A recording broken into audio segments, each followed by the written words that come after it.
رمضان المبارک کا بابرکت مہینہ شروع ہو چکا تھا۔ ہر جگہ رحمت ہی رحمت نازل ہو رہی تھی۔ ہر سو عبادت کا سماں تھا۔ سلطان اپنی زوجہ کے ساتھ افطاری کے دسترخوان پر بیٹھے ہوئے تھے۔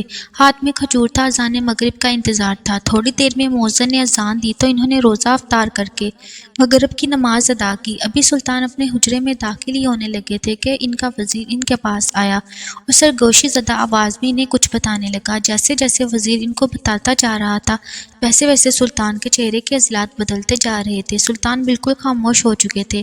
وزیر نے اپنی بات ان کی گوش گزار کی اور جانے کی اجازت چاہی۔ سلطان نے سر اسبات میں ہلا کر انہیں جانے کے لیے بول دیا۔ جیسے وزیر جانے لگا سلطان نے پیچھے سے آواز دی، کہنے لگے جا کر اپنا بیس تبدیل کر لو۔ ہمارے کچھ سپاہیوں کو بھی بیس تبدیل کرنے کے لیے بول دو۔ ہم لوگ ابھی ہی اس میت کے پاس جائیں گے اور معلوم کریں گے کہ آخر کیا بات ہے۔ سلطان کا حکم فوراً ہی بجا لایا گیا۔ وزیر سر اسبات میں ہلا کر جا چکا تھا۔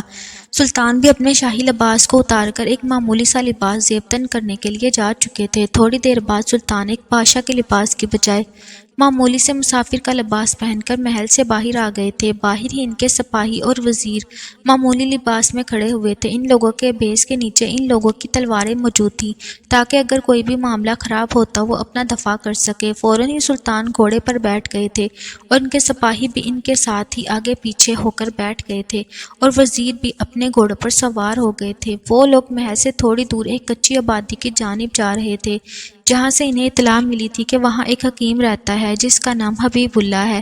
وہ حکیم بہت قابل اور ذہین تھا۔ اس کے اندر سب سے انوکھی خاصیت ایک یہ موجود تھی کہ وہ لوگوں کا مرض ان کے کپڑے سونگھ کر بتا دیتا تھا۔ بہت سے لوگ دور دراز سے مریض کا کپڑا لے کر حکیم حبیب اللہ کے پاس آتے، اس کا علاج لے کر چلے جاتے۔ وہ حکیم ایک ہفتے کے اندر اندر اس مریض کو بالکل ٹھیک کر دیتا تھا جو کئی سال سے ایک مریض کے ساتھ جڑا ہوتا تھا، اور اس کے بدلے وہ نہایت معقول معاوضہ لیتا تھا۔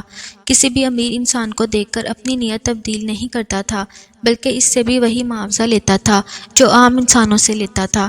یہ باتیں اس کے بارے میں پورے جہان میں مشہور تھیں، لیکن اچانک ہی اسے ایک ایسا مرض ہو گیا تھا کہ جس کا علاج اس کے پاس بھی موجود نہیں تھا۔ ایک موذی مرض کی وجہ سے اس کا انتقال چند ہی روز میں ہو گیا تھا، لیکن اب اس کا جنازہ اس کے گھر ہی پڑا ہوا تھا، لیکن کوئی بھی اس کا جنازہ دفنانے کے لیے نہیں آ رہا تھا۔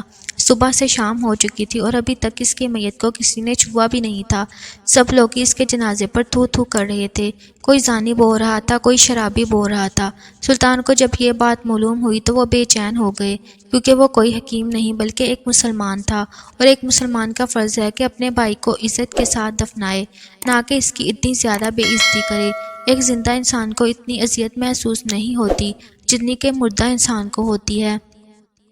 انہی سب چیزوں کو سوچ کر سلطان نے سارے کاموں کو پسِ پش ڈال دیا تھا اور فوراً ہی اپنے سپاہیوں کے ساتھ اس کچی آبادی کے گھر کے سامنے آ چکے تھے جہاں پر اس حکیم کی میت پڑی ہوئی تھی۔ انہوں نے ہاتھ کے اشارے سے اپنے سپاہیوں کو وہیں رکنے کا حکم دیا اور خود اپنے وزیر کے ساتھ اس گھر میں داخل ہو گئے تھے۔ وہ گھر کوئی بہت عالی شان نہ تھا۔ 2 کمرے پر مشتمل ایک چھوٹا سا گھر تھا، ایک چھوٹا سا برآمدہ جہاں سامنے حکیم حبیب اللہ کی میت رکھی ہوئی تھی اور وہ آنکھیں موندے اللہ کو پیارے ہو چکے تھے۔ میت کے بالکل عین سامنے حکیم کی بیوی سائرہ بانو بال کھولے ان کی میت کے آگے بیان کر رہی تھی۔ جو اچانک اسے محسوس ہوا کہ گھر کے اندر کوئی داخل ہوا ہے، اس نے فوراً اپنا سر اٹھا کر سامنے کو دیکھا۔ سلطان اپنی پشت پر ہاتھ باندھے اس عورت کو بغور دیکھ رہے تھے۔ اچانک وہ عورت غصے کے عالم میں سلطان کو دیکھ کر پھٹ پڑی، کہنے لگی کیوں آئے ہو تم لوگ یہاں پر؟ کتنی تو بے عزتی تم سب لوگ میرے مرے ہوئے شوہر کی کر چکے ہو۔ اب کیا وجہ ہے جو تم لوگ مزید میرے شوہر کو بولنے کے لیے آ گئے ہو؟ تم سب احسان فراموش ہو۔ جب تک وہ حیات تھے تم لوگوں کے کتنے کام آتے رہے، تب کسی ایک انسان کو بھی توفیق نہ ہوئی کہ میرے شوہر کو آ کر سرزنش کرے کہ وہ یہ کام نہ کرے، اور اب سب باپ بن کر میرے شوہر کی بے عزتی کیے جا رہے ہیں۔ ایک مرے ہوئے انسان کی اتنی بے حرمتی، کسی کو رحم نہیں آ رہا۔ میں کسی کو بھی معاف نہیں کروں گی۔ میں حشر کے میدان میں ایک ایک کا گریبان پکڑ کر سوال کروں گی کہ میرے شوہر کے ساتھ ایسا کیوں کیا، جبکہ سلطان اور ان کا وزیر الجھی ہوئی نگاہوں سے اس عورت کو دیکھ رہے تھے۔ وہ عورت مزید کہنے لگی، میرا شوہر سب کے کام آیا، اس نے کسی سے بھی ان کی حیثیت سے زیادہ معاوضہ نہیں دیا۔ اس کے باوجود بھی لوگ احسان فراموش ہو گئے اور بنا تصدیق کیے ان کو اتنے غلط غلط القابات سے نوازتے رہے۔ ان کو زانی بولا، ان کو شرابی بولا۔ اگر ایسے الفاظ ان کی شان میں بولنے تھے تو ان کی زندگی میں بولتے، اب ان کے مرنے کے بعد کیوں بولے جا رہے ہیں؟ کیوں ہمارے گھر میں تماشا لگایا جا رہا ہے؟ بس بہت ہو گیا، اب دور ہو جاؤ تم سارے یہاں سے، میں دیکھ لوں گی مجھے میرے شوہر کے ساتھ کیا کرنا ہے۔ اس عورت کی باتیں سن کر سلطان حیران ہو گئے، کہنے لگے کہ بوڑھی عورت تم جانے دو، اتنا غصہ نہیں کرو، ہم تمہارے شوہر کو برا بھلا کہنے نہیں آئے، بلکہ ہم تمہاری مدد کے لیے آئے ہیں۔ ہم تمہارے شوہر کو دفنانا چاہتے ہیں، لیکن اس سے پہلے ہم یہ جاننا چاہتے ہیں کہ لوگ تمہارے شوہر کو زانی اور شرابی کیوں بول رہے ہیں۔ اس عورت نے جب یہ بات سنی تو یکدم خاموش ہو گئی، وہ جو ابھی ابھی رو کر اپنا برا حال کر چکی تھی، اب وہ اس بڑی نگاہوں سے سلطان کو دیکھ رہی تھی۔ وہ کہنے لگی میرا شوہر زانی نہیں ہے، میں کیسے بتاؤں آپ سب کو، نہ ہی میرا شوہر شرابی ہے، یہ لوگ غلط بیانی کر رہے ہیں۔ اس نے جب یہ کہا تو وزیر کہنے لگا لیکن لوگ کہتے ہیں کہ تمہارا شوہر اس شہر کی مشہور طوائف کے پاس 2 گھنٹے گزار کر آتا ہے اور اس کے بعد وہ شراب کھانے جاتا ہے، وہاں پر وہ شراب نوشی کرتا ہے اور اس کے بعد گھر آتا ہے، تو پھر تمہارا شوہر زانی اور شرابی کیسے نہ ہوا؟ لوگ غلط تو نہیں بول رہے، جتنی مجھے اطلاع ملی ہے یہ بات سچ ہے۔ سلطان اس ساری باتوں کے بیچ بالکل خاموش تھے۔ وہ عورت کہنے لگی آپ سب کو کہانی کا ایک رخ معلوم ہے، ہمیشہ کہانی کے 2 رخ ہوتے ہیں اور کسی کو بھی دوسرا رخ نہیں معلوم۔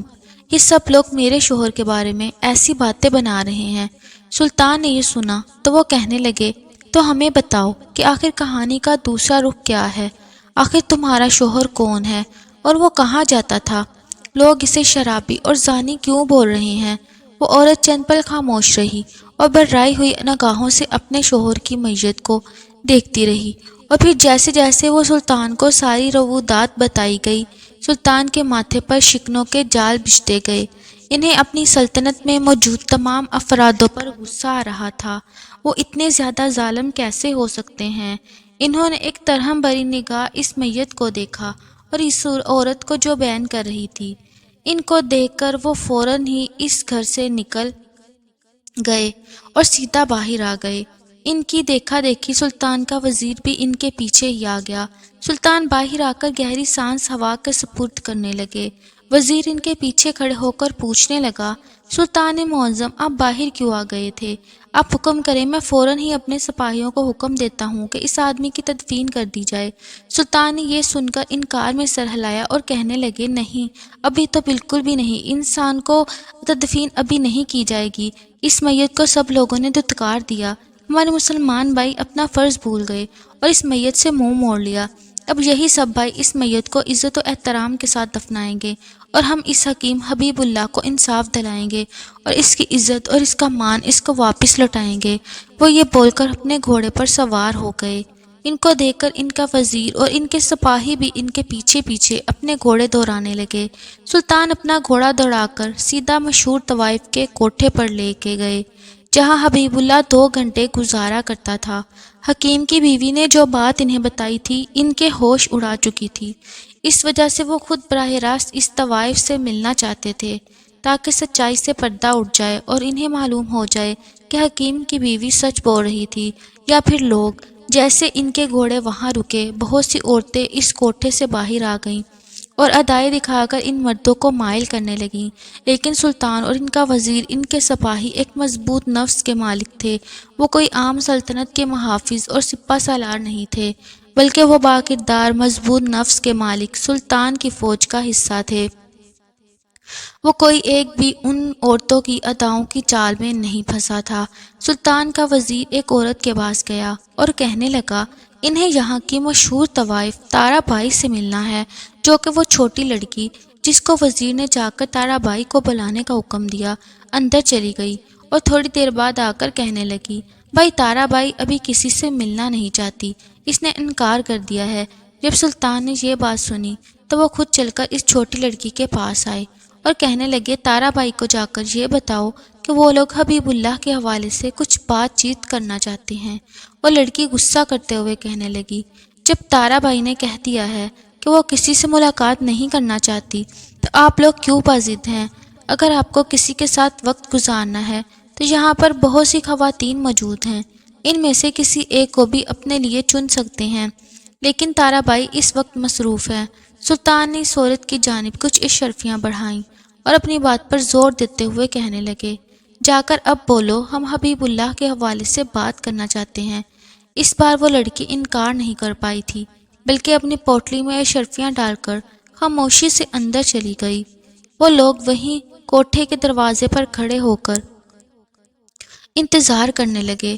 چند منٹ بعد ہی وہ لڑکی چلتی ہوئی آئی، کہنے لگی، آپ میں سے کوئی ایک تارا بائی سے مل سکتا ہے، وہ اندر بلا رہی ہیں۔ جبکہ فوراً یہ بات سن کر سلطان اس کوٹھے کے اندر جا چکے تھے جہاں سے وہ گزرنا بھی پسند نہیں کرتے تھے، لیکن آج ان کی رعایا کا ایک انسان جو اس دنیا فانی سے کوچ کر چکا تھا، اس کی عزت کا سوال تھا۔ انہیں کسی بھی طور پر حکیم حبیب اللہ کی عزت اور اس کے مان اسے واپس لوٹانا تھا، اسی لیے وہ اپنے اصولوں کو بھی پس پش ڈال چکے تھے۔ وہ اندر داخل ہوئے تو تارا بائی اپنی جگہ سے کھڑی ہوئی۔ وہ دیکھنے میں عورت بہت پرکشش معلوم ہوتی تھی، لیکن وہ سلطان سے پیٹھ موڑ چکی تھی اور کھڑکی کے پاس کھڑی ہوئی تھی۔ سلطان کی آنکھوں کے سامنے اس عورت کی پشت تھی۔ وہ عورت سلطان کو بنا دیکھے کہنے لگی، میں اب یہ کام چھوڑ چکی ہوں۔ اگر آپ کو کسی کے ساتھ اپنی رات رنگین کرنی ہے یا پھر کسی بھی طوائف کا رقص دیکھنا ہے تو اس کوٹھے میں بہت سی عورتیں موجود ہیں، آپ ان کے پاس جا کر اپنی رات کو رنگین کر سکتے ہیں اور رقص بھی دیکھ سکتے ہیں۔ میں اب کسی بھی حوالے سے کسی بھی مرد کے ساتھ رات نہیں گزارتی۔ جب سلطان یہ بات سن کر کہنے لگے، میں رات گزارنے نہیں آیا ہوں، نہ میں کسی کا حوالہ لے کر آپ کے پاس آیا ہوں، اسی عورتیں موجود ہیں، آپ ان کے پاس جا کر اپنی رات کو رنگین کر سکتے ہیں اور رقص بھی دیکھ سکتے ہیں۔ میں اب کسی کے بھی حوالے سے کسی بھی مرد کے ساتھ رات نہیں گزارتی۔ جب سلطان یہ بات سن کر کہنے لگے، میں رات گزارنے نہیں آیا ہوں، نہ میں کسی کا حوالہ لے کر آپ کے پاس آیا ہوں، میں دراصل آپ کے پاس آنے والے حکیم حبیب اللہ کے بارے میں آپ سے بات کرنے آیا ہوں۔ وہ اس دنیا سے جا چکا ہے اور کوئی بھی شخص اس کی میت کو دفنانے کے لیے آگے نہیں بڑھ رہا، اور وجہ حبیب اللہ کا آپ کے پاس 2 گھنٹے گزارنا ہے۔ سب لوگوں کا کہنا ہے کہ وہ شخص زانی ہے اور ہم لوگ زانی کی میت کو ہاتھ بھی نہیں لگائیں گے۔ بہت ہی یہ بات سن کر یک دم ہی پلٹی تھی، جو کہ سلطان بھی اس کی خوبصورتی دیکھ کر مبہوت رہ گئے تھے۔ وہ دودھیا رنگت کی مالک تھی، اس کی آنکھیں جھیل جیسی تھی، اس کی گال پر قدرتی گلزار بکھرا ہوا تھا، اس کے بال کمر سے بھی نیچے دکھ رہے تھے، پوری کمر پر پھیلے ہوئے تھے۔ سلطان کی جانب دیکھتے ہوئے کہنے لگی، یہ کیسے ہو سکتا ہے؟ وہ تو کل رات ہی میرے پاس سے ہو کر گئے تھے، کل رات تک وہ بالکل صحت یاب تھے، اب وہ کیسے انتقال کر سکتے ہیں؟ اس عورت کی آواز میں دکھ کا عنصر موجود تھا، اس کی جھیل جیسی آنکھیں یکدم بھیگ سی گئی تھیں۔ جبکہ یہ منظر دیکھ کر سلطان حیران رہ گئے تھے۔ وہ کہنے لگے، تمہیں اس بات کا اتنا افسوس کیوں؟ وہ تو تمہارے لیے ایک گاہک تھا جو مر چکا ہے، تو اس بات سے تمہاری آنکھیں کیوں بھیگ گئی ہیں؟ تو یہ طوائف کہنے لگی کہ آج اگر میں اس گھٹیا کام سے باز آ چکی ہوں تو یہ صرف اس حکیم ممتاز علی کی وجہ سے ہے۔ وہ اکثر یہاں آیا کرتا تھا، وہ جس لڑکی کے ساتھ بھی 2 گھنٹے گزارتا، اس کو اس طرح قائل کرتا کہ وہ لڑکی اس گناہ سے باز آ جاتی، اور اس شخص کی وجہ سے سینکڑوں لڑکیوں کی زندگیاں سنور رہی ہیں۔ بالکل اسی طرح جب وہ شراب کھانے پر جاتا تو وہاں پر شراب کی بوتلیں خریدتا اور انہیں ضائع کر دیتا۔ وہ اپنی حکمت سے حاصل ہونے والی کمائی کا 3/4 حصہ طوائفوں کے راشن پانی اور شراب کو ضائع کرنے پر خرچ کرتا تھا۔ پھر وہ طوائف روتے ہوئے کہنے لگی، اگر آپ سچ پوچھیں تو اس پوری کائنات میں مجھے اس سے اچھا انسان نہ کبھی دکھا نہ ملا۔ وہ اخلاق کے لحاظ سے بھی انتہائی شاندار انسان تھا۔ یہ سننا تھا کہ سلطان نے اس طوائف سے کہا کہ میری آپ سے گزارش ہے کہ آپ اس کوٹھے کو بند کر دیجئے، ان طوائفوں کو جب تک کوئی کام نہیں مل جاتا تب تک سرکاری خزانے سے ان کے وظائف مقرر کیے جاتے ہیں۔ اس عورت نے وعدہ کیا کہ آج کے بعد ہم اس برائی سے دور ہو جائیں گے۔